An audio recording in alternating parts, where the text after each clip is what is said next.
അപ്പസ്തോലന്മാരുടെ പ്രവർത്തനങ്ങൾ അധ്യായം 15. ജെറുസലേം സൂനഹദോസ്.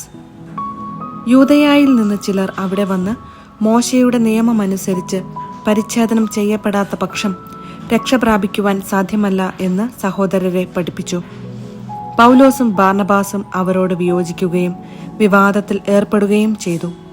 തന്മൂലം ജെറുസലേമിൽ ചെന്ന് അപ്പൊസ്തലന്മാരും ശ്രേഷ്ഠന്മാരുമായി ഈ പ്രശ്നം ചർച്ച ചെയ്യാൻ പൗലോസും ബാർന്നബാസും അവരുടെ കൂട്ടത്തിൽപ്പെട്ട മറ്റു ചിലരും നിയോഗിക്കപ്പെട്ടു. സഭയുടെ നിർദ്ദേശമനുസരിച്ച് യാത്ര തിരിച്ച അവർ വിജാതീയരുടെ മാനസാന്തര വാർത്ത വിവരിച്ചു കേൾപ്പിച്ചുകൊണ്ട് ഫിനീഷ്യ, സമരിയ എന്നിവിടങ്ങളിലൂടെ കടന്നുപോയി. സഹോദരന്മാർക്കെല്ലാം വലിയ സന്തോഷമുളവായി.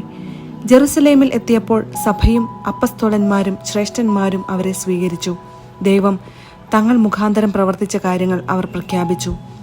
എന്നാൽ ഫരിസേയരുടെ ഗണത്തിൽ നിന്ന് വിശ്വാസം സ്വീകരിച്ച ചിലർ എഴുന്നേറ്റ് പ്രസ്താവിച്ചു, അവരെ പരിച്ഛേദനം ചെയ്യുകയും മോശയുടെ നിയമം പാലിക്കണമെന്ന് അവരോട് നിർദ്ദേശിക്കുകയും ചെയ്യുക ആവശ്യമാണ്. ഇക്കാര്യം പരിഗണിക്കാൻ അപ്പസ്തോലന്മാരും ശ്രേഷ്ഠന്മാരും ഒരുമിച്ച് കൂടി. വലിയ വാദപ്രതിവാദം നടന്നപ്പോൾ പത്രോസ് എഴുന്നേറ്റ് പറഞ്ഞു, സഹോദരന്മാരെ, വളരെ മുൻപ് തന്നെ ദൈവം നിങ്ങളുടെ ഇടയിൽ ഒരു തെരഞ്ഞെടുപ്പ് നടത്തുകയും വിജാതീയർ എൻ്റെ അധരങ്ങളിൽ നിന്ന് സുവിശേഷ വചനങ്ങൾ കേട്ട് വിശ്വസിക്കണമെന്ന് നിശ്ചയിക്കുകയും ചെയ്തു എന്ന് നിങ്ങൾക്കറിയാമല്ലോ. ഹൃദയങ്ങളെ അറിയുന്ന ദൈവം നമുക്കെന്നതുപോലെ അവർക്കും പരിശുദ്ധാത്മാവിനെ നൽകിക്കൊണ്ട് അവരെ അംഗീകരിച്ചു. നമ്മളും അവരും തമ്മിൽ അവിടുന്ന് വ്യത്യാസം കൽപ്പിച്ചില്ല. അവരുടെ ഹൃദയങ്ങളെയും വിശ്വാസം കൊണ്ട് പവിത്രീകരിച്ചു. അതുകൊണ്ട് നമ്മുടെ പിതാക്കന്മാർക്കോ നമുക്കോ താങ്ങാൻ വയ്യാതിരുന്ന ഒരു നുകം ഇപ്പോൾ ശിഷ്യരുടെ ചുമലിൽ വച്ചുകെട്ടി എന്തിന് ദൈവത്തെ നിങ്ങൾ പരീക്ഷിക്കുന്നു? അവരെ പോലെ തന്നെ നാമും രക്ഷ പ്രാപിക്കുന്നത് കർത്താവായ യേശുവിൻ്റെ കൃപയാലാണെന്ന് നാം വിശ്വസിക്കുന്നു. സമൂഹം നിശബ്ദമായിരുന്നു. തങ്ങൾ വഴി വിജാതീയരുടെ ഇടയിൽ ദൈവം പ്രവർത്തിച്ച അത്ഭുതങ്ങളും അടയാളങ്ങളും ബാർന്നബാസും പൗലോസും വിവരിച്ചത് അവർ ശ്രദ്ധാപൂർവം കേട്ടുകൊണ്ടിരുന്നു. അവർ പറഞ്ഞവസാനിപ്പിച്ചപ്പോൾ യാക്കോബ് പറഞ്ഞു, സഹോദരന്മാരെ, ഞാൻ പറയുന്നത് കേൾക്കുവിൻ. തൻ്റെ നാമത്തിനു വേണ്ടി വിജാതീയരിൽ നിന്ന് ഒരു ജനത്തെ തെരഞ്ഞെടുക്കുവാൻ ദൈവം ആദ്യം അവരെ സന്ദർശിച്ചതെങ്ങനെയെന്ന് ശിമയോൻ വിവരിച്ചുവല്ലോ. പ്രവാചകന്മാരുടെ വാക്കുകൾ ഇതിനോട് പൂർണ്ണമായി യോജിക്കുന്നു. ഇങ്ങനെ എഴുതപ്പെട്ടിരിക്കുന്നു, ഇതിനുശേഷം ഞാൻ തിരിച്ചുവരും. ദാവീദിന്റെ വീണുപോയ കൂടാരം ഞാൻ വീണ്ടും പണിയും. അതിൻ്റെ നഷ്ടശിഷ്ടങ്ങളിൽ നിന്ന് ഞാൻ അതിനെ പുതുക്കിപ്പണിയും. അതിനെ ഞാൻ വീണ്ടും ഉയർത്തി നിർത്തും. കർത്താവ് അരുളി ചെയ്യുന്നു, ശേഷിക്കുന്ന ജനങ്ങളും എൻ്റെ നാമത്തിന് പ്രതിഷ്ഠിക്കപ്പെട്ടിരിക്കുന്ന വിജാതീയരും കർത്താവിനെ അന്വേഷിക്കുന്നതിന് വേണ്ടിയാണിത്. അവിടുന്ന് പുരാതന കാലം മുതൽ ഇതെല്ലാം വ്യക്തമാക്കിയിട്ടുണ്ട്. അതിനാൽ ദൈവത്തിലേക്ക് തിരിയുന്ന വിജാതീയരെ നാം വിഷമിപ്പിക്കരുത് എന്നാണ് എൻ്റെ അഭിപ്രായം. എന്നാൽ അവർ വിഗ്രഹാരാധനയെ സംബന്ധിക്കുന്ന മാലിന്യത്തിൽ നിന്നും വ്യഭിചാരത്തിൽ നിന്നും കഴുത്ത് ഞെരിച്ചു കൊല്ലപ്പെട്ടവയിൽ നിന്നും രക്തത്തിൽ നിന്നും അകന്നിരിക്കാൻ അവർക്ക് എഴുതണം. എന്തെന്നാൽ തലമുറകൾക്ക് മുൻപ് തന്നെ എല്ലാ നഗരങ്ങളിലും മോശയുടെ നിയമം പ്രഘോഷിക്കുന്ന ചിലരുണ്ടായിരുന്നു. എല്ലാ സാബത്തിലും സിനഗോഗുകളിൽ അത് വായിക്കുകയും ചെയ്യുന്നുണ്ട്. സൂനഹദോസ് തീരുമാനം. തങ്ങളിൽ നിന്ന് ചിലരെ തെരഞ്ഞെടുത്ത് ബാർന്നബാസിനോടും പൗലോസിനോടുമൊപ്പം അന്ത്യോക്യയിലേക്ക് അയക്കുന്നത് നന്നായിരിക്കുമെന്ന് അപ്പസ്തോലന്മാർക്കും ശ്രേഷ്ഠന്മാർക്കും സഭയ്ക്ക് മുഴുവനും തോന്നി. സഹോദരന്മാരിൽ നേതാക്കന്മാരായിരുന്ന ബാർസബാസ് എന്ന് വിളിക്കുന്ന യൂദാസിനെയും ശീലാസിനെയും ഒരു എഴുത്തുമായി അവർ അയച്ചു. എഴുത്ത് ഇപ്രകാരമായിരുന്നു: അപ്പസ്തോലന്മാരും ശ്രേഷ്ഠന്മാരുമായ സഹോദരന്മാർ, അന്ത്യോക്യയിലെയും സിറിയയിലെയും കിലിക്യയിലെയും വിജാതീയരിൽ നിന്നുള്ള സഹോദരരായ നിങ്ങൾക്ക് അഭിവാദനമർപ്പിക്കുന്നു.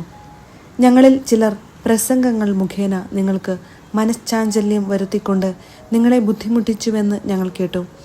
ഞങ്ങൾ അവർക്ക് യാതൊരു നിർദ്ദേശവും നൽകിയിരുന്നില്ല. അതുകൊണ്ട് തെരഞ്ഞെടുക്കപ്പെട്ട ചിലരെ നമ്മുടെ പ്രിയപ്പെട്ട ബാർന്നബാസിനോടും പൗലോസിനോടുമൊപ്പം നിങ്ങളുടെ അടുക്കലേക്ക് അയക്കുന്നത് നന്നായിരിക്കുമെന്ന് ഞങ്ങൾ ഏകകണ്ഠമായി തീരുമാനിച്ചു. അവർ നമ്മുടെ കർത്താവായ യേശു ക്രിസ്തുവിൻ്റെ നാമത്തെ പ്രതി സ്വന്തം ജീവനെപ്പോലും പണയപ്പെടുത്തിയിരിക്കുന്നവരാണല്ലോ. അതുകൊണ്ട് ഞങ്ങൾ യൂദാസിനെയും ശീലാസിനെയും അയച്ചിരിക്കുന്നു. ഈ കാര്യങ്ങൾ തന്നെ അവർ നിങ്ങളോട് നേരിട്ട് സംസാരിക്കുന്നതായിരിക്കും. താഴെ പറയുന്ന അത്യാവശ്യ കാര്യങ്ങളെക്കാൾ കൂടുതലായി ഒരു ഭാരവും നിങ്ങളുടെ മേൽ ചുമത്താതിരിക്കുന്നതാണ് നല്ലതെന്ന് പരിശുദ്ധാത്മാവിനും ഞങ്ങൾക്കും തോന്നി. വിഗ്രഹങ്ങൾക്കർപ്പിച്ച വസ്തുക്കൾ, രക്തം, കഴുത്തു ഞെരിച്ചു കൊല്ലപ്പെട്ടവ, വ്യഭിചാരം എന്നിവയിൽ നിന്ന് നിങ്ങൾ അകന്നിരിക്കണം. ഇവയിൽ നിന്ന് അകന്നിരുന്നാൽ നിങ്ങൾക്ക് നന്ന്. മംഗളാശംസകൾ. അവർ യാത്ര തിരിച്ച് അന്ത്യോക്യായിൽ എത്തി. ജനങ്ങളെ മുഴുവൻ വിളിച്ചുകൂട്ടി എഴുത്ത് അവരെ ഏൽപ്പിച്ചു. അവർ ആ ഉപദേശം വായിച്ച് സന്തുഷ്ടരായി. പ്രവാചകന്മാർ കൂടിയായിരുന്ന യൂദാസും സീലാസും സഹോദരർക്ക് വളരെ ഉപദേശങ്ങൾ നൽകുകയും അവരെ വിശ്വാസത്തിൽ ശക്തിപ്പെടുത്തുകയും ചെയ്തു. അവർ കുറേ നാൾ അവിടെ ചെലവഴിച്ചു.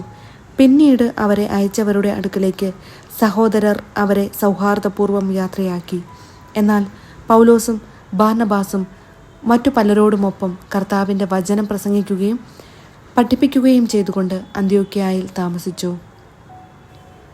പൗലോസും ബാർന്നബാസും വേർപിരിയുന്നു. കുറേ ദിവസം കഴിഞ്ഞപ്പോൾ പൗലോസ് ബാർന്നബാസിനോട് പറഞ്ഞു, വരൂ, നാം കർത്താവിൻ്റെ വചനം പ്രസംഗിച്ച എല്ലാ നഗരങ്ങളിലും തിരിച്ചു ചെന്ന് സഹോദരരെ സന്ദർശിച്ച് അവർ എങ്ങനെ കഴിയുന്നുവെന്ന് അറിയാം. മർക്കോസ് എന്ന് വിളിക്കപ്പെടുന്ന യോഹന്നാനെ കൂടി കൊണ്ടുപോകാൻ ബാർന്നബാസ് ആഗ്രഹിച്ചു. എന്നാൽ പാംഫീലിയായിൽ വച്ച് തങ്ങളിൽ നിന്ന് പിരിഞ്ഞു പോവുകയും പിന്നീട് ജോലിയിൽ തങ്ങളോട് ചേരാതിരിക്കുകയും ചെയ്ത ഒരുവനെ കൂടെ കൊണ്ടുപോകാതിരിക്കുകയാണ് നല്ലത് എന്നായിരുന്നു പൗലോസിൻ്റെ പക്ഷം. ശക്തമായ അഭിപ്രായ ഭിന്നത മൂലം അവർ പിരിഞ്ഞു. ബാർന്നബാസ് മർക്കോസിനെയും കൂട്ടി സൈപ്രസിലേക്ക് കപ്പൽ കയറി. പൗലോസ് സീലാസിനെ തിരഞ്ഞെടുത്ത് അവനോടുകൂടെ യാത്ര തിരിച്ചു. സഹോദരന്മാരെല്ലാം അവരെ കർത്താവിൻ്റെ കൃപയ്ക്ക് ഭരമേൽപ്പിച്ചു. അവൻ സഭകളെ ശക്തിപ്പെടുത്തിക്കൊണ്ട് സിറിയായിലൂടെയും കിലിക്യായിലൂടെയും സഞ്ചരിച്ചു.